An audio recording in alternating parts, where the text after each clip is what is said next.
Hi! Hello! నమస్తే. Welcome to my channel. ఈరోజు vlog fourth week off మార్గశిర మాసం లక్ష్మీ పూజ. ఈరోజేంటంటే నైవేద్యం పులిహోర అండ్ గారెలు. గారెలు చేయడానికి మమ్మీకి అవ్వలేదు. సో, పులిహోర ఒకటే చేసింది.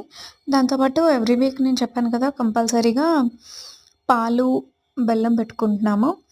అండ్ ఇంకోటేంటి అంటే ఈ వారం లాస్ట్ వారం ఏంటంటే ఐశ్వర్య దీపం ఉప్పు దీపం ఎలా పెట్టాలో చూపిచ్చాను కదా! ఈ వారం ఏంటంటే తమలపాకుల దీపం పెట్టుకున్నాము. ఈసారి నెక్స్ట్ వ్లాగ్‌లో ఎప్పుడైనా తమలపాకుల దీపం ఎలా పెట్టాలి, ఎందుకు, ఏంటి అనేది చెప్తాను.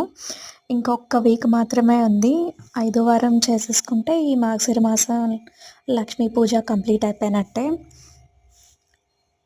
అంతే ఈరోజు వ్లాగ్. ఒకసారి నా వీడియోస్ అన్నీ చెక్ చేసి లైక్ చేయండి.